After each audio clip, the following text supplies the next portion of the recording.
የዛሬ 4 ዓመታት ገደማ በአዲስ አበባ የፈጠራ መንፈስ በሞላባትና የጥበብ ረመጥ በማይጠፋባት ታሪካዊቷ የቀበና መንደር አንድ ትውልድ ተሻጋሪ ሕፃን ወደዚህ ዓለም መጣ። ያኔ በዚያች ቅጽበት ይህ ሕፃን የኢትዮጵያን የሙዚቃ አድማስ መልኩን እንደሚቀይር፣ በሚሊዮኖች ልብ ውስጥ የማይናወጥ ፍቅር እንደሚተክል፣ አሊያም በውብ ድምፁ የታሪክን ጠባሳ ፈውሶ ሀገርን በአንድ ዜማ እንደሚያሳስር ማንም የገመት አልነበረም። ስሙ ቴዎድሮስ ካሳሁን ይባላል። ዓለም ግን በደመነፍስ ቴዲ አፍሮ ብላ ጠራችው። እርሱ ብዙዎች ዝም ብሎ ዘፋኝ አይደለም። እርሱ የትውልዱ የህሊና ድምጽ፣ የቀደመ ታሪክ ያው ተርጓሚና በተሰበረው ልብ ውስጥ ተስፋን የሚዘራ የፍቅር ሰበካ ነው።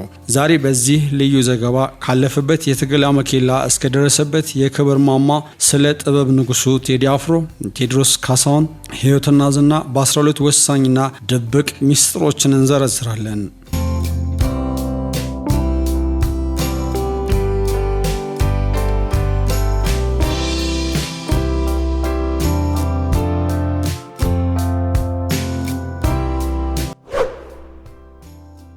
ቴዲ የተወለደውና ያደገው ጥበብ በማይነጥፍበት የፈጠራ ድባብ በከበበው ቤተሰብ ውስጥ ነው። አባቱ አቶ ካሳሁን ገርማሞ በወቅቱ በነበራቸው ጥልቅ የቃላት አጠቃቀምና የታሪክ እውቀት የሚታወቁ አንጋፋ ጋዜጠኛና የጥበብ ሰው ሲሆኑ፣ እናቱ ወይዘሮ ጥላውን እጅጉ ደግሞ በመድረክ ላይ በሚያሳዩት የውዝዋዜ ጥበብና ለጥበብ ባላቸው ፍቅር የሚታወቁ ነበሩ። በቤት ውስጥ በሚሰማቸው የጋዜጠኝነት ጥልቅ ትንታኔዎች፣ የማህበራዊ ህይወት በጎችና የጥበብ ውይይቶች በቴዲ ለጋ አእምሮ ውስጥ የፈጠራ ዘርን በሰፊ ዘርቷል። ቴዲ ገና በጨቅላነቱ ነበር ዜማዎችን ማቀናበርና የቃላትን ሰንሰለት በማስማማት ግጥሞችን መጻፍ የጀመረው። ሆኖም የጥበብ መንገዱ መጀመሪያ ላይ አልጋ ባልጋ አልነበረም። የመጀመሪያውና ታሪካዊ አልበሙ አቡጊዳ በ2001 እንደ አውሮፓ አቆጣጠር ወይም በኢትዮጵያ አቆጣጠር 1993 ዓ.ም ላይ ለህዝብ ሲደርስ የኢትዮጵያ የዘመነ ሙዚቃ አዲስ አቅጣጫና ትርክት አገኘ። በዚያ አልበም ውስጥ የተካተቱት እንደ አባይና ሀበሻ ያሉ ስራዎቹ ቴዲን ገና በወጣትነቱ የብዙዎች የልብ ጓደኛና ተወዳጅ ጥበበኛ አደረጉት።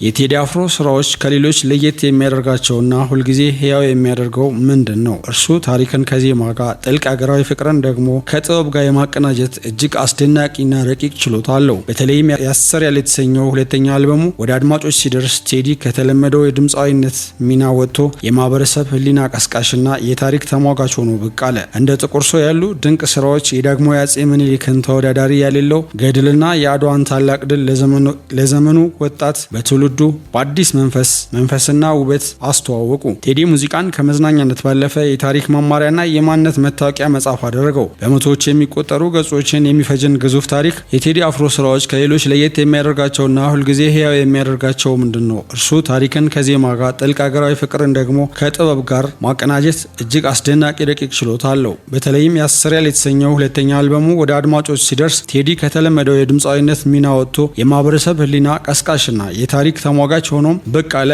እንደ ጥቁር ሰው ያሉ ድንቅ ስራዎቹ ደግሞ የዳግማዊ አፄ ምኒልክን ተወዳዳሪ ያሌለው ገድልና የአድዋን ታላቅ ድል ለዘመኑ ወጣቶች በትውልዱ በአዲስ መንፈስና ውበት አስተዋወቁ።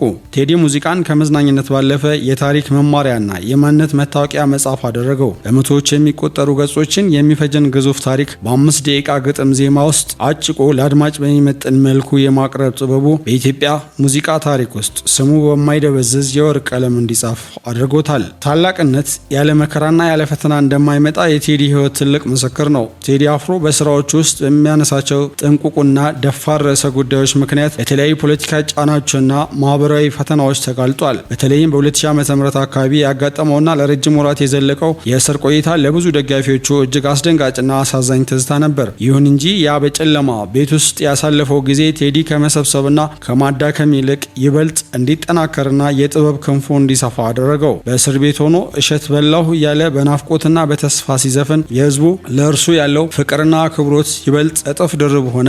ታላቅነት ያለ መከራና ያለ ፈተና እንደማይመጣ የቴዲ ህይወት ትልቅ ምስክር ነው። ቴዲ አፍሮ በስራዎች ውስጥ በሚያነሳቸው ጥንቁቅና ደፋር ርዕሰ ጉዳዮች ምክንያት በተለያዩ ፖለቲካዊ ጫናዎችና ማህበራዊ ፈተናዎች ተጋልጧል። በተለይም በ2000 ዓ.ም አካባቢ የገጠመውና ለረጅም ወራት የዘለቀው የእስር ቆይታ ለብዙ ደጋፊዎቹ እጅግ አስደንጋጭና አሳዛኝ ትዝታ ነበር። ይሁን እንጂ ያ በጨለማው ቤት ውስጥ ያሳለፈው ጊዜ ጊዜ ቴዲን ከመሰብሰብና ከማዳከም ይልቅ ይበልጥ እንዲጠናከርና የጥበብ ክንፉ እንዲሰፋ አደረገው። በስር ሆኖ እሸት በላሁ እያለ በናፍቆትና በተስፋ ሲዘፍን የህዝቡ ለእርሱ ያለው ፍቅርና አክብሮት ይበልጥ እጥፍ ድርብ ሆነ። ቴዲ ማንኛውንም ፈተና ወደ እድል የመለወጥ ስቃይንና እንግልትን ደግሞ ወደ ጣፋጭ ልብ ሰቅዞ ዜማ የመቀየር ልዩ ተፈጥሯዊ ተሰጥኦ አለው። ይህ የማይበገረው ጽናቱ ነው ዛሬም ድረስ በደጋፊዎቹ ዘንድ ንጉስ የሚል ታላቅ ቅጽል ስም እንዲሰጠው ያደረገው። 4 የቤተሰብና የግል ህይወት ከብርሃንና ከጭብጨባ በሞላበት የመድረክ ህይወት በስተጀርባ ቴዲ አፍሮ እጅግ ትሁት፣ ጸጥተኛና ለቤተሰቡ ትልቅ ዋጋ የሚሰጥ ሰው ነው። ከታዋቂዋና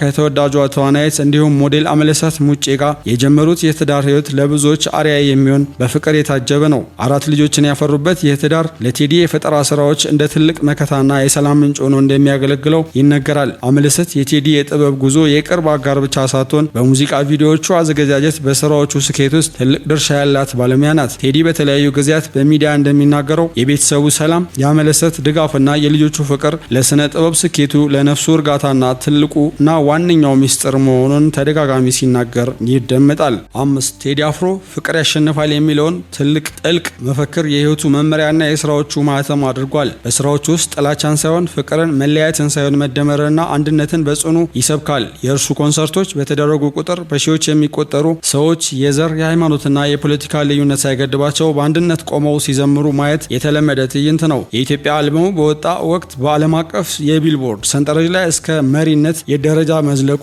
ከቴዲ ጥበብ ጋር እስከ መሪነት ደረጃ ድረስ መዝለቁ የቴዲ ጥበብ ከሀገር ድንበር አልፎ ዓለም አቀፋዊ እውቅናና ተጽዕኖ እንዳለው ትልቅ ማሳያ ነው። እርሱ ለኢትዮጵያ ሙዚቃ አዲስ መለኪያ ከፍተኛ ስታንዳርድ ያወጣ ከፍ ያለ የማሰብ አድማስ ያለው ጥበበኛ ነው። ቴዎድሮስ ካሳሁን ወይም ቴዲ አፍሮ እርሱ ዘፋኝ ብቻ አይደለም። እርሱ የኢትዮጵያ የቅርብ ዘመን የታሪክ አካልና የህዝብ የልብ ትርታ በዜማዎቹ ያጽናና፣ በግጥሞቹ ያስተምራል፣ በድምፁ ደግሞ የራቀውን ሀገር ያስታርቃል። ትውልድ ያልፋል፣ ዘመንም በዘመን ይተካል። ቴዲ አፍሮ ስራዎቹ ግን እንደ ጥንታዊ ወይን በቆዩና በሰነበቱ ቁጥር ይበልጥ እየጣፈጡና ትርጉም እየሰጡ ይቀጥላሉ።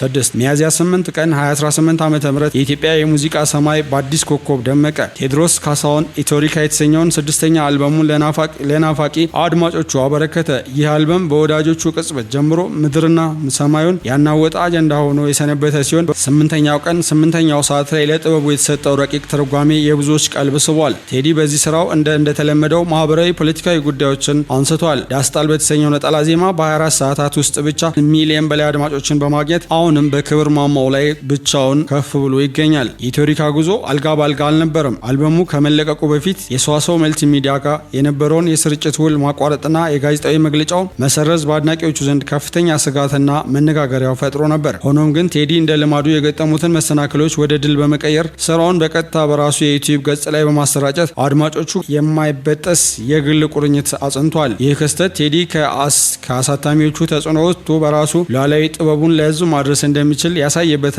የጥበብ ነጻነት ትርጉሙን በተግባር የገለጸበት አጋጣሚ ሆኖ ተመዝግቧል። የፊልሙ ባለሙያው ያሬድ ሹመቴ እንደሚለው ቴዲ ልዩነት የሚጀምረው ማንንም መስሎ አለመታየቱ ላይ ነው። ቴዲ ወደ ሙዚቃው ዓለም ከመቀላቀሉ በፊት የነበረውን የትውልድ ክፍተት በመድፈን የቀደሙ ስራዎቹን ከመድገም ወይም የውጭ ዜማዎችን ከመኮረጅ ውጭ የራሱን አዲስ መንገድ ቀድሞ